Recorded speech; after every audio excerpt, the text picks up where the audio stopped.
everyone! Kumusta kayong lahat? Nakabihis na tayo. Today mag-uwi tayo. So ito naman yung pa-OTD natin. Sinunod na to last time, no? Ano siya? Terno siya na tube. Tapos baggy pants. Tulog ko doon ang oras eh. Malamig naman pero ano, ganyan talaga ako eh. Sugmat na po yung ano ko ba? Yung tulog ko. Ano kasi yung tulog ko minsan okay, minsan hindi. Anyway, so ang dami kong pimples. Dito na ano na yung pimples ko. Dito nauga na. Dito nauga naman din pero nag-dark siya. Kaya tinakpan ko kasi pangit. Siya kay dark ng dark. Pero ganyan man yung mga ano ko no. Yung mga pag mag-pimples ako, magda-dark siya talaga. Hindi ko alam. Kaya no nagpapa-laser ako doon sa Belo. Alam niyo ba? Grabe yung pa-laser ko. I think nakagasto ako mga 120k noon yun. I think mga 2,000. Ano ba yun? Yung sa kabilang bahay pa kami nakatira. I think mga 2,000, between 2016. Tapos every pag-uwi ko, by session kasi yan. So every pag-uwi ko, magpapalaser ako. So yung nagasto ko lahat 120, nawala talaga siya. Kaya lang, every time magbalik ako sa Netherlands, magka-pimple na naman ako. Tapos magka-dark na naman. Tapos kung nakikita nyo dito yung may malapit sa mata ko yung na-pimple ko din. Nagka-dark din siya. Pero hindi ko siya hindi ko siya tinakpan ng yung ang clear spots, hindi ko siya tinakpan kay nagla-light naman. Dito kay ma-dark man siya. Ang pangit tingnan. Kaya tinakpan ko na. Clear spot.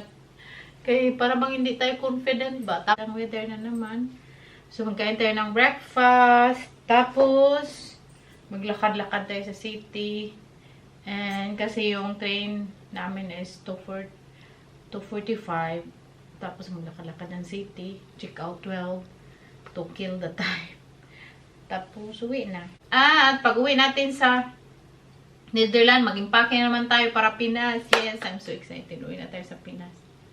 Kasi, yung yung skin ko, mas hiyang sa Pinas kaysa Netherlands.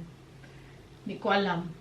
Basta ganyan ako. Hiyang yung ko, pag-uwi ko sa Pinas. Tapos, ma-okay yung mga pimple ko. Pagbalik naman sa Netherlands, babalik. Kaya, noon nalaman ko na, every time magbalik ko sa Netherlands, babalik talaga yung mga pimples ko. At magda-dark siya. Hindi na ako bumalik sa laser. Kasi magasto na, tapos while nandito ako sa Netherlands, magka-pimple na talaga, tapos pag mauwi ako sa Pinas, naman siya, mawala, mag-lighten, ganyan.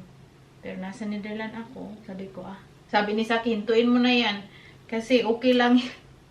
Kasi pag nasa Pinas ka, mawala man. Tapos sabi ko, Saki, hindi talaga ako confident, hindi daw ako confident sa sa mukha po, pag may dark spot. Yan natin yan eh. Importante may mukha. Pabuyag lang. Kaya, hindi lahat perfect. Kaya hindi ako magpapataba kay sira-sira na. Lahat sira pa.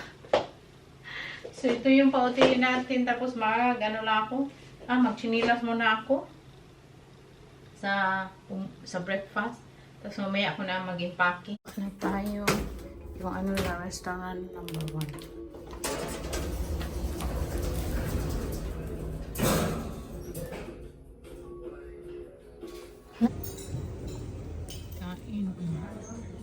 Omelette, croissant, sarap.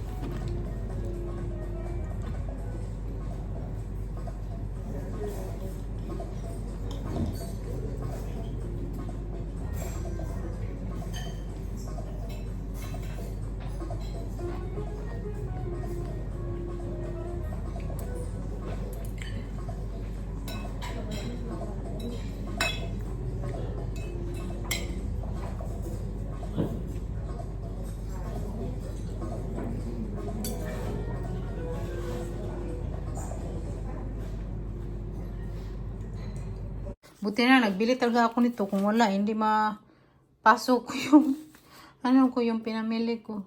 So, today is our last day. Uwian na. So, shopping day. Magtingin-tingin lang tayo, no? Gala shopping. So, mag-check out na tayo. So, naglalakad na naman tayo. Si Mary at si Inday, nagsama sila kay same lang naman yung hotel nila. Magkain sila parati kay wala man silang free breakfast.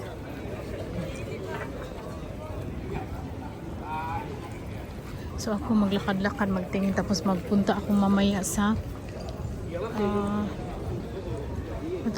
sa Asian store.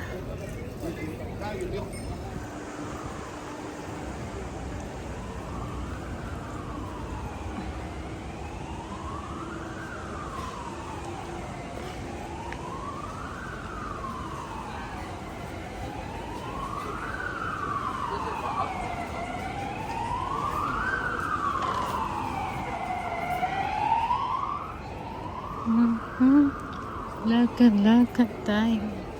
Puntahan ko yung shoe store na gusto kong tingnan kahapon. Close pa yung mga store. Mag-ano na, mag-12. Ano karang oras mag-open dito eh.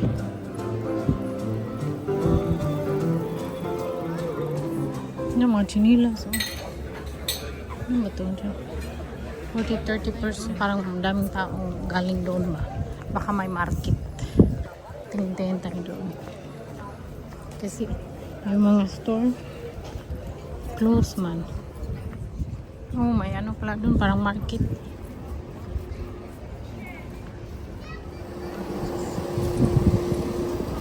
Ayun na lang tayo.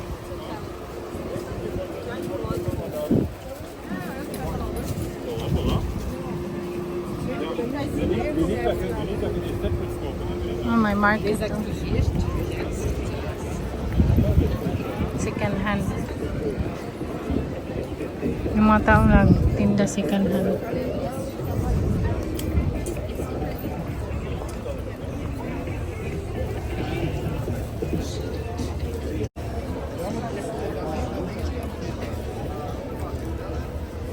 Second hand. Huwag na tayo kasi kanya naman tinda nila.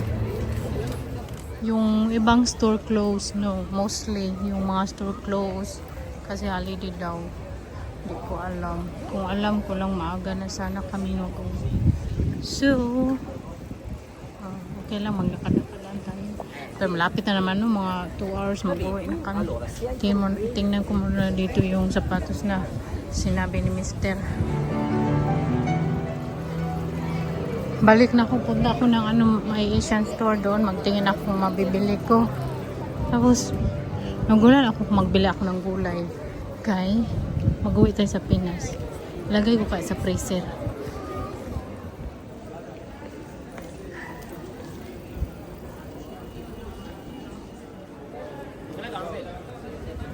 Madaming maghingi ng pera.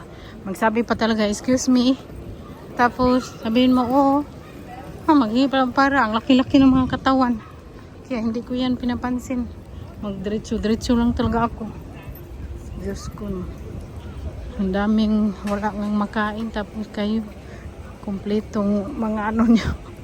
Kumpleto, matawa naman tayo. Mga laking mga katawan ba, hindi mahiya maghingi ng pira. Tapos parang ang macho-macho pa. Langing katawan. Anyway, punta na ako sa grabe ang init. Magpunta ako doon sa may Asian store, tapos mag-shortcut ako. Hindi na ako, mag-shortcut tayo para hindi na super layo. Dito tayo magdaan. Shortcut.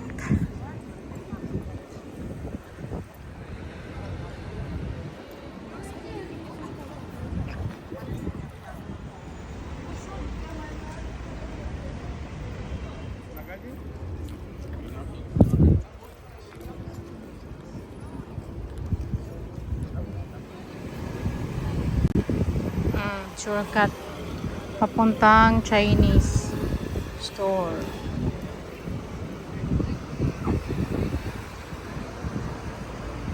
Malapit na lang tayo. Kung doon pa ako sa city center nagdaan, malayo pa. Ganda din yung building na yan. Tingin lang kayo dyan, building na pakita natin. Sakit ang ulo ko. Hindi ako nakatulog kasi ng maayos. Anyway, ganyan talaga ang buhay. Then, thank you Lord. Ganda na ang building dyan.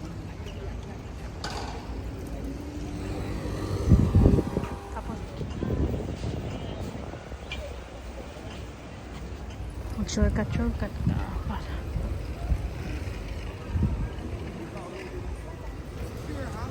Chinatown. Punta tayo dito kay dito man bibili yung mga gulay. Ay, sarado yung gulay yan. Ay, hindi pala yung gulay yan. Yung isa na store sarado sa gulay yan. Tingnan natin kung hindi pa sarado. Hindi sarado. Magbili tayo.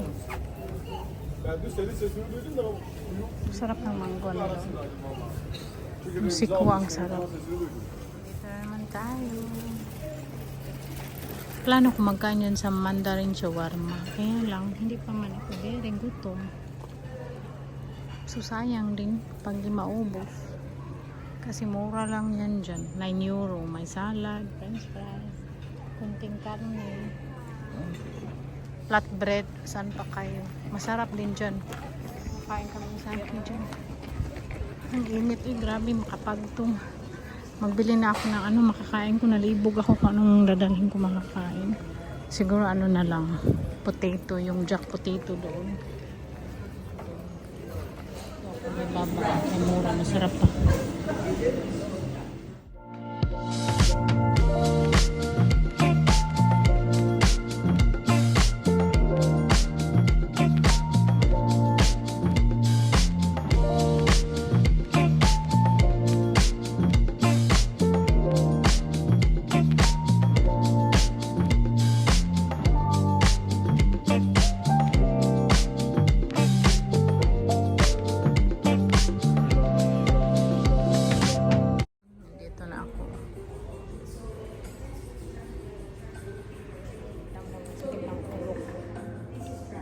Magkain ako konti yung binili ko.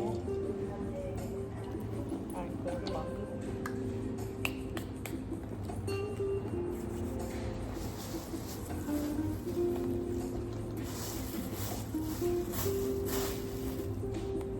Lagay ko dito yung napamili ko dito.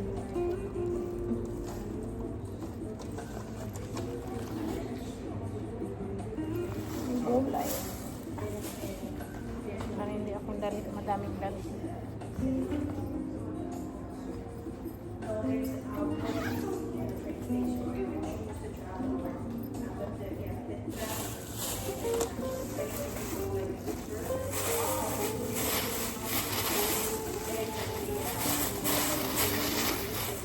Nagbili ako na saging. Tingnan yung binili ko.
May indoor sila na plant ba. Very good sa environment, lalo na nasa city center yung hotel.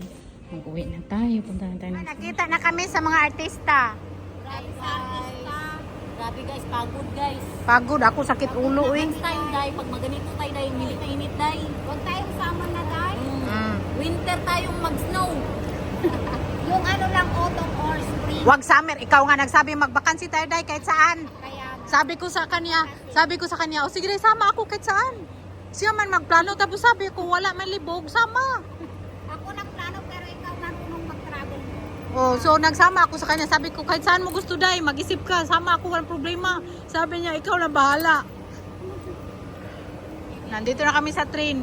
Mag mga 20 degrees or 15 ganyan. Yan magandang ano. Day. Pero ganito day, abot 30 day. Sakit sa ulo. Pag, wag lang din ulan. Ang ulan din, hirap din. All day, ulan. Ang spring na lang day. Pangit yung sobrang yan. Dito na kami sa station, oh, mag-uwi na kami. Pero palabas yung mga Ay, mag-uwi na kami kay kapoy sakit sa ulo. Dito na kami sa train, iba-iba yung upuan namin kay Puno.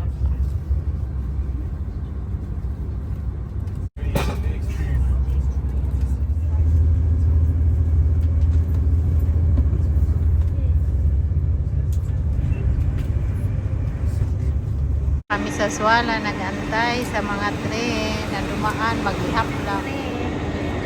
mga pagoda. Grabe, sakit ng ulo ko. Nahilo Huwag na makapagsalita. Tapos magalis yung mga katabi ko ng wako. Naamoy ang white flower niya. Flower yung babae ganyan, marong na po sa guwapa.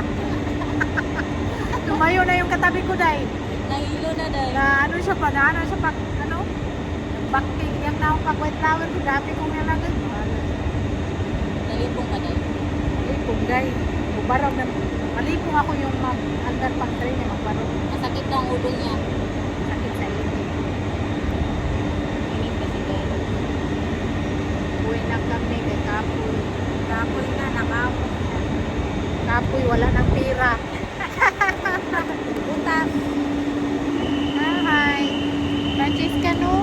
May mapisat yung saging ko. O yung saging niya, mapisa.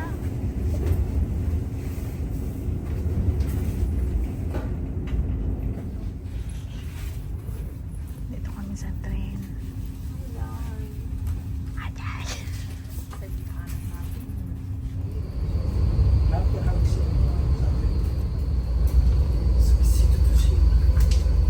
Bye, Day. Kay magdagan ko. Next year na punta day. Next year pohon. Yung malamig day ha. Yan lang makadaog tagluto. Iwan tayo sa bus. Kaya magantay na naman ako ng 30 minutes. So, nagkupo na naman ako dito. Mga 11 more minutes. So, grabe. Ang sakit ng ulo ko. Nagtakbo ako. Hindi ako nakaabot. Anyway, so okay lang yan. Si sa akin, hindi din makakuha sa akin. Kaya nagkain sila ng mga kaibigan niya sa restaurant. So, 10 more minutes now. Dating na yung bus natin. So, I think yun na yung pa-video natin today. Thank you so much for watching. See you again next time. Bye. Love you all. Kasi bukas mag-impake pa din ako. Ako sa mayang basta.